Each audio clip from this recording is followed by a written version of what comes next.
जैसे हम लघु शंका करते हैं तो हम पादुका रहित होके करते हैं। पादुका हटा दे लघु शंका की, अगर बार में पैर धोए, आसमन किए 3 बार शुरू। साधु है उपासक हर समय पवित्र रहता है। जिन पादुका में हम शौच लघु शंका जाते हैं उन पादुका में हम कभी मंत्र जाप नहीं करते, प्राय इसीलिए नंगे पैर रहने की चेष्टा करते हैं।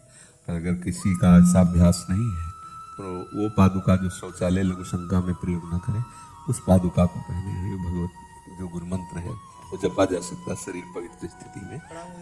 हाँ, प्राय इसीलिए खड़ाओं का सेवन संतजन करते हैं, अपने भी करते हैं।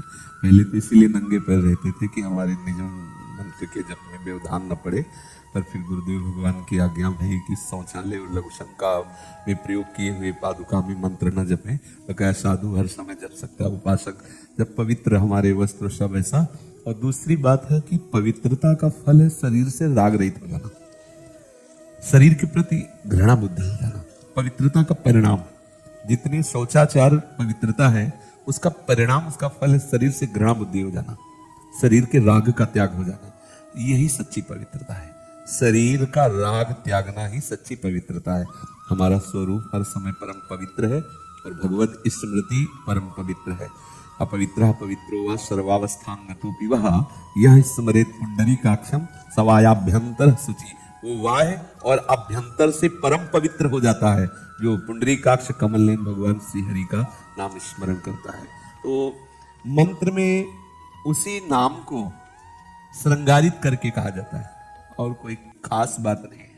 कोई भी वैदिक मंत्र, सांप्रदायिक मंत्र, उसी नाम को श्रृंगारित करके कहा जाता है।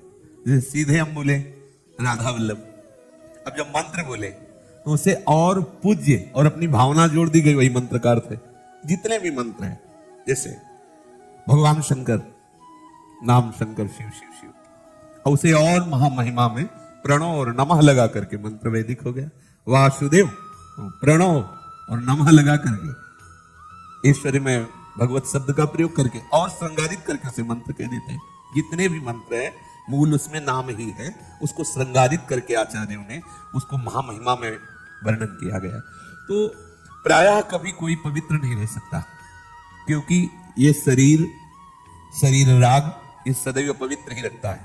जैसे हम स्नान आदि कर चुके तो हम मानते हैं कि हम पवित्र हो गए, यह है पवित्रता का लक्षण सद्वै भाषा में।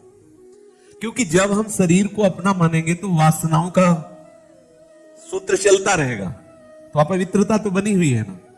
अगर भगवत स्मृति के प्रभाव से देह भाव का विस्मरण होने लगे, अब हम वास्तविक पवित्रता में आ रहे हैं। अपना स्वरूप ना कभी अपवित्र हुआ था, ना है, ना कभी होगा, क्योंकि वो अमल है। जो चेतन है वो अमल है, वो सहज परम पवित्र है। प्रभु का नाम कभी किसी भी स्थिति में अपवित्र नहीं होता, वो तो महापवित्र करने वाला है। अब ये अपवित्रता क्या है? शरीर ही तो है ना अपवित्र, शरीर राग ही तो अपवित्र है ना, क्योंकि हम कभी शरीर थे नहीं, कभी शरीर है नहीं, कभी शरीर रहेंगे नहीं। शरीर को मैं माना इस अपवित्रता को मिटाने के लिए शौचाचार का पालन होता है। और जिस दिन इस अपवित्रता का नाश हो जाता है उसी दिन उसकी अवधूत स्थिति कही जाती है कि अरे तो अवधूत है, परमहंस है, अर्थात स्वरूप को प्राप्त महापुरुष है। हमें खास बात भगवत स्मृति में देखनी, थोड़ा शौचाचार, इतना शौचाचार पे भी ना जाए कि भगवत स्मृति का तार टूट जाए, क्योंकि खास बात शौचाचार नहीं है, खास बात भगवत स्मृति है और भगवत स्मृति ही परम पवित्र है। एक स्थिति ऐसी भी आती है जिसमें शरीर काम नहीं करता, शौच लघु शंका आसन में ही पड़े हो रहे, प्रगट में कोई सेवा में नहीं है और पूर्ण लीला का चिंतन हो रहा, मंत्राकार वृत्ति है, ऐसी भी तो स्थिति आती है। तो दिखाया महापुरुषों ने कि खास बात शौचाचार नहीं है, खास बात है भगवत चिंतन। और भगवत अनुरागी, भगवत चिंतन करने वाले को भगवान बहुत प्यार करते हैं।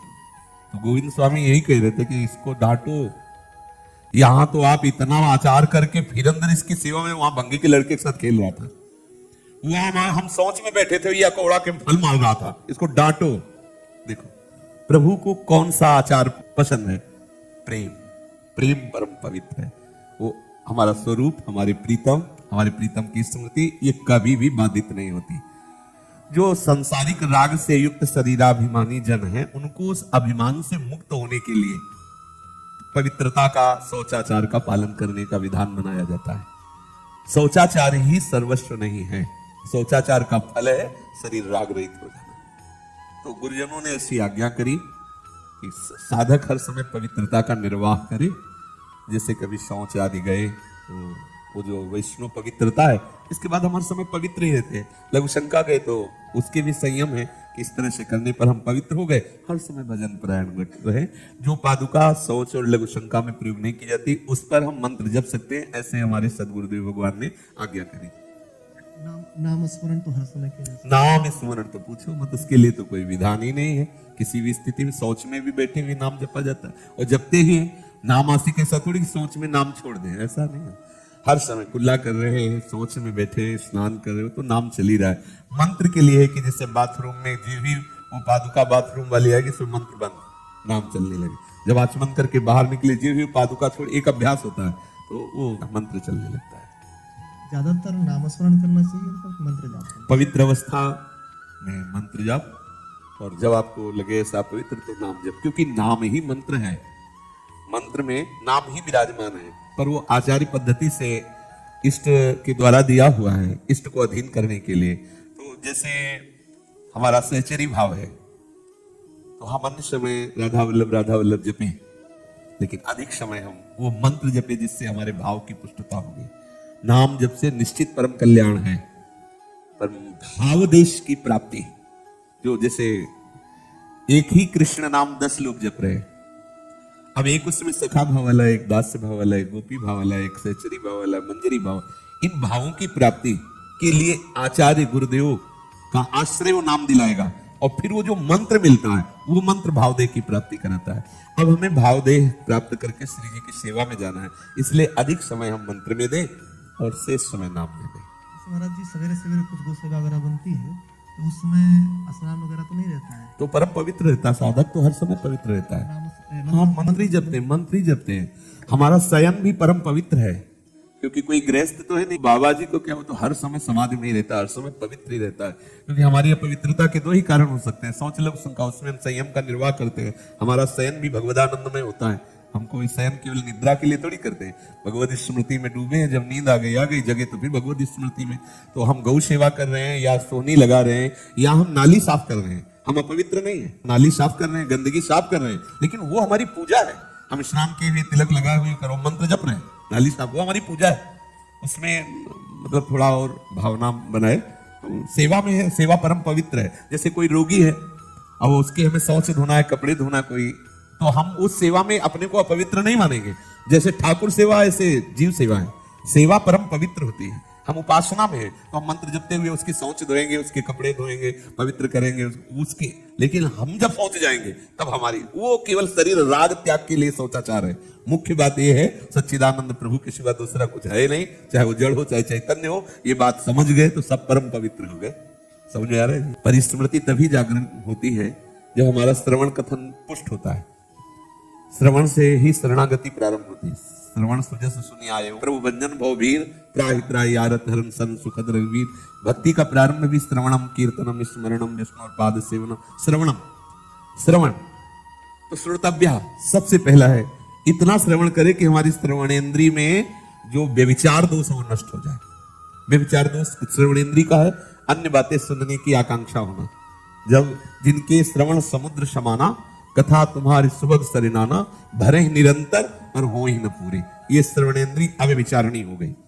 फिर हमारी वाक इंद्रिय, केवल इष्ट के ही जस का वर्णन करना, नाम कीर्तन करना, नाम रटना, इससे हमारी वाक इंद्रिय। इन 2 का बहुत बड़ा प्रभाव होता है, श्रवणेन्द्रिय, वाक इंद्रिय।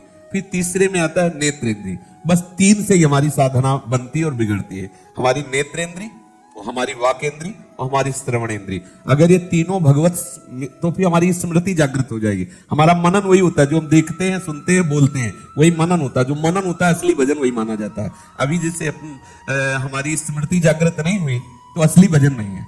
हम भजन की चेष्टा कर रहे हैं, अभी भजन नहीं। भजन तब माना जाता है जब अखंड स्मृति जागृत हो जाती है। समस्त शास्त्रों के स्वाध्याय का, समस्त साधनाओं का फल स्मृति जागृत हो जाना। और नष्टो मोहा स्मृति लब्धा तत्प्रसादान में अच्युता। स्मृति सार बात भजन का है, स्मृति।